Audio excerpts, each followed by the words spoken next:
प्रश्न सिर्फ इतना सा ही आता है कि यम यमी संवाद का संबंध किससे है, तो ये ऋग्वेद के 10.10 यानी कि दशम मंडल के 10वें सूक्त से है। ऋग्वेद के 10.10 यानी कि दशम मंडल के 10वें सूक्त से है। इसमें 14 मंत्र हैं। ऋग्वेद के 10.10 से संबंधित है। इसके मंत्र कितने हैं? 14 मंत्र हैं। अब देखो ऋषि कौन है? यम और यमी। यम और यमी, और यम और यमी इनका जो साथ में जो नाम है वो यमी तो है वेवस्वती, और यम जो है वो वेवस्वत है। ध्यान देना, यम यमी है। और जैसे कि वेवस्वत मनु आपको याद होगा, वेवस्वत मनु आपको याद होगा ना, वैसे आपको याद रखना है कि ये जो यम यमी है ये वेवस्वत और वेवस्वती है। बहुत अच्छे से याद करना है। स्वर इनका देवत है, देवता तो वही होंगे जो कि है कौन? यम वेवस्वत और यमी वेवस्वती। छंद दोनों में त्रिष्टुप है, कल भी त्रिष्टुप था, आज भी त्रिष्टुप है। स्वर दोनों में ही देवत है, कल भी देवत था और आज भी देवत है। स्वर दोनों में देवत है, छंद दोनों में त्रिष्टुप है। कैरेक्टर्स बदल गए हैं, कल आपके थे शर्मा और कल आपके थे पूर्वा ऋषि, सॉरी कल आपके पूर्वा ऋषि थे और आज आपके यहाँ पर है कौन? यम यमी। तो यहाँ पर यम यमी कैसे हैं? वेवस्वत समूह के हैं, यानी कि वेवस्वत और वेवस्वती है। इनको बहुत अच्छे से याद रखना है। चलिए आ जाइए, यम यमी ऋग्वेद के दशम मंडल का 10वां सूक्त है, यानी कि 10.10 से संबंधित है, जिसमें कुल 14 मंत्र हैं। यह एक विलक्षण संवाद सूक्त है। यम यमी एक जुड़वा भाई बहन है। विलक्षण संवाद सूक्त है। यम यमी जुड़वा भाई बहन है। यमी अपने भाई यम को अनेक प्रलोभन देकर उसके सामने विवाह करने का प्रस्ताव रखती है। सामान्य परिचय पता ही होगा, यमी है ना। यमी अपने भाई यम को अनेक प्रलोभन देकर उसके सामने उसे विवाह करने का प्रस्ताव रखती है, लेकिन यम अपनी बहन के इस प्रस्ताव की निंदा करता है क्योंकि वह सगोत्र संबंध और अनैसर्गिक और महर्षियों के विधानों के विरुद्ध है। यानी कि भाई बहन का विवाह करना, सगोत्र संबंध बनाना अनैसर्गिक है, महर्षियों के विधानों के विरुद्ध है। वह इसे अनुचित बताकर अस्वीकार कर देता है।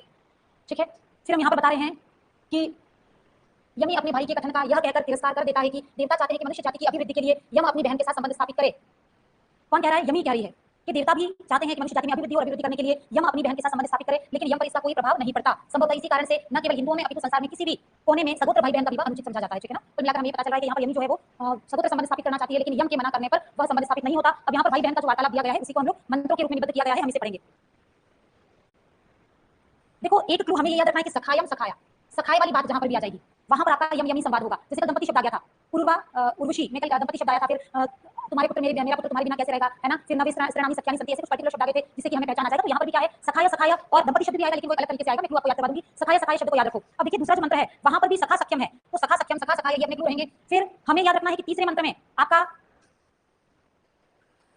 कोई क्लू नहीं है, लेकिन मैं इसको याद करवा दूंगी। चौथे मंत्र में देखिए यहाँ पर गंधर्वो अप्सरस्या च योषासानो अभी परमम जानी तन्नो, यहाँ से मैं आपको क्लू याद करवा दूंगी। इसके पश्चात पहले यहाँ पर आ जाइए कि गर्भेनु जनिता दंपति, हम तो गर्भ से ही दंपति हैं, हम गर्भ से दंपति हैं। तो गर्भ से दंपति यानी गर्भ में एक साथ जन्मे हैं। गर्भ में एक साथ जन्मे कौन है? यम और यमी। तो यहाँ इस क्लू से हम लोग याद करेंगे। फिर देखो मैंने कहा दंपति शब्द वहां पर भी आया था, लेकिन गर्भेनु नो जनिता दंपति, गर्भ से ही हम दंपति के रूप में जन्मे हैं। ऐसी बात वहां पर नहीं थी, है ना। तो इस तरीके से हम लोग कहीं ना कहीं कोई ना कोई क्लू निकाल कर याद कर लेंगे। तो चलिए आ जाइए शुरू करते हैं। ऑप्शन के आधार पर इसका सही आंसर आप पहचान जाओगे। चलिए शुरू करते हैं। ओचित सखायम सख्या, देखो आपको तो इतना याद रखना है कि सखायम सख्या या सख्य सख्या नाम आने पर आपका राइट आंसर हो जाएगा कौन? यम यमी संवाद। यमी अपने सहोदर भाई से कहती है कि विस्तृत समुद्र के मध्य द्वीप में आकर, विस्तृत समुद्र के मध्य द्वीप में आकर, समुद्र के बीच में आकर इस निर्जन प्रदेश में मैं तुम्हारा मिलन करना चाहती हूँ, क्योंकि माता की गर्भावस्था से ही तुम मेरे साथी हो। ठीक है, विधाता ने मन ही मन समझा दिया है कि तुम्हारे द्वारा मेरे गर्भ से जो पुत्र उत्पन्न होगा वह हमारे पिता का एक श्रेष्ठ नाती होगा। नाती यानी कि पोता होगा, है ना, नाती होगा। अब देखो यहाँ पर क्या है कि यमी अपने भाई से कह रही है कि यहाँ समुद्र के बीच में और कोई नहीं है, तो मैं तुम्हारा यहाँ पर तुमसे मिलना चाहती हूँ, क्योंकि माता के गर्भ से ही हम दोनों तो साथ में रहते हैं, इसलिए भविष्य में भी हमें साथ में रहना चाहिए। और विधाता ने मुझे ऐसा कहा कि हम दोनों से जो पुत्र उत्पन्न होगा वही हमारे माता पिता का श्रेष्ठ नाती होगा, यानी कि वो नाना लगेंगे उनकी। इस प्रकार से यहाँ पर बताया गया है। तो यहाँ पर कुछ नहीं करना, आपको सखायम सख्या याद करना है। ये पीडीएफ आपको आज प्राप्त हो जाएगी, कल वाली पीडीएफ और आज वाली पीडीएफ अभी क्लास समाप्त होने से पहले हम आपको सेंड कर देंगे। कहाँ और कैसे प्राप्त होगी बता दिया जाएगा। दोनों पीडीएफ को निकलवाइएगा, क्लू वर्ड लिखवाए हैं उनको हाईलाइट कीजिएगा। तो यहाँ को हाईलाइट करना है सखायम सख्या को। ठीक है, चलिए आ जाइए। फिर अपन बात कर रहे हैं हिंदी से कोई मतलब नहीं है, सिर्फ पूछा जाएगा सुक्ति किससे संबंधित है। पहले यमी ने कहा था, यम क्या कह रहा है कि यमी तुम्हारा साथी यम तुम्हारे साथ ऐसा संपर्क नहीं करना चाहता, क्योंकि तुम सहोदरा भगिनी हो, अतः अगंतव्या हो। यह निर्जन प्रदेश नहीं है, क्योंकि द्युलोक को धारण करने वाले महान बलशाली प्रजापति के पुत्रगण देवताओं के चर सब कुछ देखते हैं। यानी कि महान बलशाली प्रजापति के पुत्रगण यानी देवता जो है उनको सब कुछ दिखाई देता है, त्रिकालदर्शी होते हैं। तो यह निर्जन प्रदेश नहीं है, यानी कि यहाँ पर भी हमें लोग देख सकते हैं, अतः हमें तुम्हारे साथ कोई संपर्क नहीं बना सकता। ठीक है, तो यहाँ पर भी हमें सखा सख्यम याद करना है। सखा सख्यम सखा सखायम ऐसे शब्द आते हैं तो आपका क्या हो जाएगा? यम यमी संवाद हो जाएगा, क्योंकि यहाँ पर यमी चाहती है कि यम के साथ उसका मिलन हो। तो यहाँ सखा सख्यम सखा सखायम जो शब्द है वो याद करने हैं। नेक्स्ट है, यमी ने कहा यद्यपि मनुष्य के लिए ऐसा संसर्ग निषिद्ध है, तो भी देवता लोग इच्छा पूर्वक ऐसा संसर्ग करते हैं, अतः मेरी इच्छा अनुकूल तुम भी करो। पुत्र जन्मदाता पति के समान मेरे शरीर के पास आओ। ठीक है, उशंति आते अमृतासः एतद् एकस्य चित् त्यजंस मंत्रस्य, त्यजंस अमृतासः यानी देवता भी, त्यजंस यानी त्याग देते हैं, यानी देवताओं में भी ऐसा संबंध निषिद्ध है।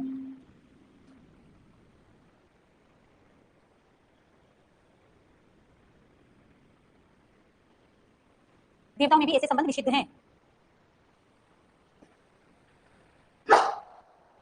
यानी कि अमृत, मृत यानी कि मरने वाले, हम सब मरने वाले हैं, लेकिन यमी ने कहा कि मनुष्य के लिए ऐसा संसर्ग निषिद्ध है, तो भी देवता लोग इच्छा पूर्वक ऐसा संसर्ग करते हैं। यानी कि देवताओं में भी इस प्रकार का संबंध कैसा है? निषिद्ध है। अमृतासः यानी देवताओं में और मनुष्य में, सभी प्रकार में, सभी में, देवताओं में मनुष्य में सभी प्रकार में इस प्रकार के संबंधों को निषिद्ध माना गया है, ऐसा कहा गया है यहाँ पर। ठीक है, अमृतासः त्यजासः, अमृत, मृत यानी मरने वाले मनुष्य, अमृत अमृत से क्या करना कि मनुष्यों में भी इस प्रकार का संबंध निषेध है। तो यमी तो कहेगी उसके पक्ष को प्रबल बनाने के लिए देवता इस प्रकार का संबंध स्थापित करते हैं, लेकिन वास्तविकता तो यह है कि देवताओं में भी मनुष्यों में भी दोनों में ही इस प्रकार का संबंध निषिद्ध है। तो आपको याद रखना है अमृतासः त्यजंसः, यानी कि मनुष्यों में और देवताओं में सभी प्रकार में इस प्रकार का संबंध निषिद्ध है। इस प्रकार का संबंध निषिद्ध है ये आपको पता ही है, तो अमृतासः त्यजंसः से आप याद करेंगे। अमृतासः त्यजंसः और हिंदी लिख देना, देवताओं और मनुष्य दोनों में इस प्रकार का संबंध निषिद्ध है। कंफर्म? चलिए आगे बढ़िए।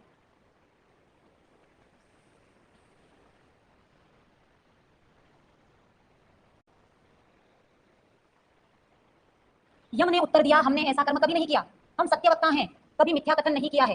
अंतरिक्ष में स्थित गंधर्व या जल के धारक आदित्य तथा अंतरिक्ष में रहने वाली योषा हमारे माता पिता हैं, अतः हम सहोदर बंधु हैं, ऐसा संबंध उचित नहीं है। ठीक है। आदित्य और अंतरिक्ष में रहने वाली योषा हमारे माता पिता हैं। अपस्वप्या च योषा सा नो नाभि परमम जामनी तन्नो हो। योषा हमारे माता पिता है। योषा कौन है? हमारी माता है। योषा से आपको याद रखना है कि योषा हमारी माता है। तो योषा किसकी माता है? आपको पता है योषा माता है किसकी? यम और यमी की। सबसे पहले हमने सख्या सख्या है ना, सख्य सख्या ऐसा शब्द याद किया दोनों में। तीसरे में हमने याद किया कि अमृतस्य है ना, अमृत यानी कि मनुष्य और देवताओं में भी इस प्रकार के संबंध निषिद्ध हैं। योषा, योषा से याद कर लो कि योषा तो कौन है आपके? यम यमी की माता है। तो यहाँ पर योषा से याद कीजिएगा। यम यमी की माता कौन है? योषा। योषा नाम आ जाता है तो आपको याद रखना है कि यह यम यमी संवाद से संबंधित है। बाकी यहाँ शब्द इतने मुश्किल है कि आप याद करना बहुत ही इंपॉसिबल है। अब देखो, गर्भो नो जनिता दंपति, गर्भ से ही हम दंपति हैं, ठीक है ना। गर्भावस्था में ही हमें दंपति बना दिया गया है, ऐसा और कहीं वर्णन हो ही नहीं सकता। केवल इतनी सी याद करना है, गर्भो नो जनिता दंपति, गर्भ से ही हम दंपति हैं, ठीक है। देव पृथ्वी, पृथ्वी और द्युलोक भी वेद यानी जानते हैं। पृथ्वी यानी पृथ्वी लोग, देव यानी द्युलोक भी जानते हैं। यानी कि हम क्या है? गर्भ से ही एक दूसरे के साथ ये संबंध हमारा, हमारे संबंध को द्यावा और पृथ्वी भी जानते हैं, द्युलोक पृथ्वी लोग भी जानते हैं। तो पृथ्वी देव यानी पृथ्वी और द्युलोक भी हमारे संबंध को जानते हैं कि हम तो गर्भे नो जनिता दंपति, गर्भ से ही दंपति हैं। दो चीजें याद कर लो, कोई भी लाइन आ जाएगी तो सेट हो जाएगा। पृथ्वी उत देव, पृथ्वी और द्युलोक भी वेद यानी जानते हैं कि गर्भे नो जनिता दंपति, हम तो गर्भ से ही दंपति हैं, ठीक है। आगे बढ़ो। यमी पुनः अपने भाई को समझाते हुए कह रही कि को अस्य वेद प्रथमस्य आह अहन, प्रथम दिन को कौन जानता है? क ही ददर्श, क ही प्रवोच, किसने देखा और किसने कहा? वृहन्नि मित्रस्य वरुणस्य द्यामा कटु प्रव आहो विच्यानन। यानी कि आपको इतनी सी बात याद करनी कि यमी कहती है कि यदि हम एक दूसरे से मिलते भी हैं तो इस बात को कौन जानता है, किसने देखा, कौन किससे कहेगा? तो यहाँ पर उसके बारे में हे मोक्ष बंधन करता यम, तुम क्या जानते हो? यानी कि इसके बारे में कोई व्यक्ति कुछ नहीं जानता, इसके बारे में हे मोक्ष बंधन करता यम, तुम क्या जानते हो? मोक्ष प्राप्त करने वाले बंधन करता यम, तुम इसके बारे में नहीं जानते क्योंकि को अस्य वेद प्रथमस्य आह, ठीक है, हो जाएगा। यमस्य सा यम यम काम आगंत्य सामने योनो सशय्या जायेव पत्ने तन्वम रिचेत्या विचेद्व हेत रथ्येव चक्रा। रथ के दोनों चक्रों के समान एक कार्य में प्रवृत्त हो। रथ के दोनों चक्रों का, दो अलग चक्र हैं, दो अलग स्थानों पर हैं, पर दोनों का उद्देश्य एक ही रहता है कि रथ को आगे बढ़ाएं। उस प्रकार यमी कहती है कि रथ के दोनों चक्र के समान हम भी अपने कार्य को आगे बढ़ाएं, यानी कि हम भी एक ही कर्म में प्रवृत्त हों। तो रथ्येव चक्रा, रथ के चक्र के समान।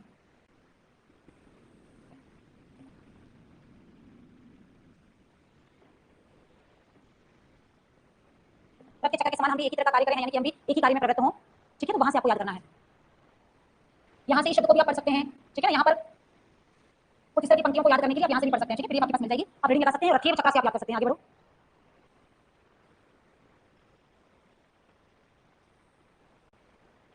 रथ्येव चक्रा, रथ के पहियों के समान। रथ्येव चक्रा यानी रथ के पहिए के समान। तो रथ्येव चक्रा वाला शब्द केवल आ रहा है कहां पर? यम यमी संवाद में। सख्य सख्य वाला शब्द आ रहा है केवल यम यमी संवाद में। गर्भ से ही हम दंपति हैं ये शब्द आ रहा है केवल यम यमी संवाद में। तो कुछ शब्द यहाँ पर पर्टिकुलर ध्यान दीजिएगा। रथ्येव चक्रा, रथ के चक्रों के समान एक साथ कार्य करो, एक समान कार्य करो। किसके पास जाकर? दूसरे व्यक्ति के पास जाकर। तुम रथ के पहियों के समान एक साथ कार्य करो दूसरे व्यक्ति के पास जाकर, ठीक है। न तिष्ठन्ति न निमिषन्ति एष, न तिष्ठन्ति। अब देखो यम क्या कह रहे हैं कि देवों में जो गुप्तचर हैं वे रात दिन विचरण करते हैं, इधर घूमते रहते हैं, उनकी आंखें कभी बंद नहीं होती हैं। दुखदायिनी यमी, शीघ्र दूसरे के पास जाओ और रथ के चक्रों के समान उसके साथ एक कार्य करो। बहुत अच्छा, समझ में आ गया होगा आपको।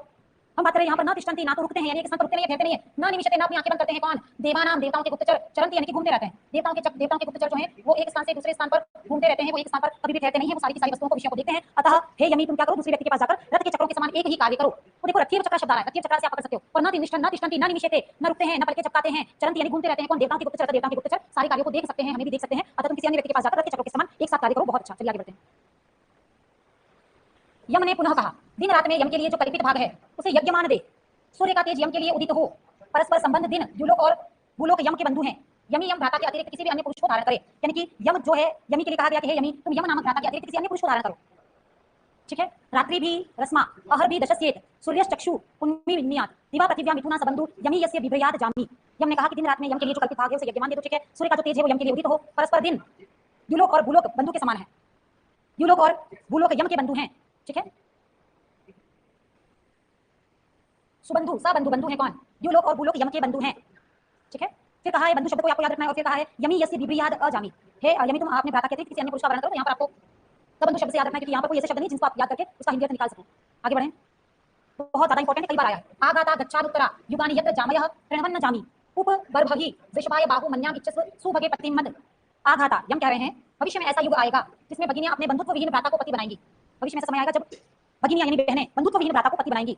सुंदरी, मेरे अतिरिक्त किसी भी दूसरे को पति बनाओ, ठीक है। क्या कह रहे हैं यहाँ पे? आगाता गच्छानि उत्तरा युगानि यत्र जामयः प्रणवन जामी, यानी कि आगाता गच्छानि उत्तरा युगानि, यानी कि उत्तर युग में बहुत समय बाद ऐसा युग आएगा जब भगिनियां यानी बहनें अपने बंधुत्व विहीन भ्राता को क्या करेंगी? पति बनाएंगी। यानी कि भविष्य में ऐसा भी समय आएगा जब जो बहनें हैं वो अपने सगोत्र में विवाह करेंगी। लेकिन तुम अभी वर्तमान समय में मेरे अतिरिक्त किसी अन्य व्यक्ति को चुनो, ये भी प्रश्न आ सकता है ना, ये भी पूछा गया। यमी ने कहा वह कौन कैसा भ्राता है जिसके रहते भगिनी अनाथा हो जाए, और भगिनी ही क्या जिसके रहते भ्राता का दुख दूर ना हो, ठीक है। मैं काम मूर्छिता होकर नाना प्रकार से बोल रही हूँ, यह विचार करके भली भांति मेरा संपर्क करो। अब देखो क्या लिखा है? किम भ्राता, वह कैसा भाई है? सद अनाथम भवाती किमु स्वसा, वह कैसा भाई है जिसके अभाव में स्वसा यानी बहन क्या महसूस करे? अनाथ महसूस करे, ठीक है, तो यहाँ ये बात याद करनी है। कई बार एग्जाम में पूछा गया है किम भ्राता, वह कैसा भाई है जिसके सत अनाथम भवति स्वसा, अनाथ हो जाती है, जिसके रहते बहन अनाथ हो जाती है, अकेला महसूस करती है, ऐसा कौन भ्राता है? यानी कि ऐसा भ्राता अच्छा नहीं है, जैसे भाई है तब भी मैं परेशान हो रही हूँ, यहाँ ऐसा लिखा है। ठीक है, थोड़ा सा देख लीजिएगा, पूरा पीडीएफ इसलिए अवेलेबल करवाया है कि काफी चीजें यहाँ पर पढ़ने योग्य नहीं है, समझ में आ रहा होगा आपको। बतो बतासी यमनेव ते मनोरदयम चाविदास अन्याकील त्वाम अक्षेव युक्तम परिश्व जाते लिबुजेव वृक्षम। ठीक है, यमी कह रही है, किसी अपने भाई से कह रही है, यम तुम दुर्बल हो, तुम्हारे मनोहृदय को मैं कुछ नहीं समझ सकती, जैसे रस्सी घोड़े को बांधती है। ठीक है, जैसे लता वृक्ष का आलिंगन करती है, वैसे ही अन्य स्त्री तुम्हें अनायासी आलिंगन करती है, परंतु तुम मुझे नहीं चाहते। ठीक है, लिबुजेव वृक्षम, लिबुजेव यानी लता, लता जिस प्रकार वृक्ष का आलिंगन करती है, उसी प्रकार कोई अन्य स्त्री तुम्हारा संपर्क में आएगी, तुम्हें स्वीकार करते हो लेकिन मुझे स्वीकार नहीं करते। थोड़ा सा यहाँ पर एक आधी बार लगा लेना। ठीक है, नेक्स्ट आ जाइए।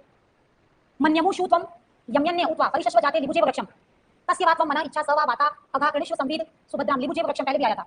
ठीक है ना, पहले भी लिबुजेव वृक्षम आया था, लता जिस प्रकार वृक्ष का आलिंगन करती है, लिबुजेव पहले भी आया था, अभी आया है, इसको याद कर लेना। यम ने यमी से कहा कि तुम भी अन्य पुरुष का ही भली भांति आलिंगन करो। यम कह रहा है यमी से कि तुम अन्य पुरुष के पास जाओ, जैसे लता वृक्ष का आलिंगन करती है वैसे अन्य पुरुष तुम्हें आलिंगन करेंगे, तुम उसी का मन हरण करो, अपने संपर्क का संबंध उसी के साथ स्थापित करो, इसी से हमारा मंगल होगा, सुभद्रा मंगल होगा।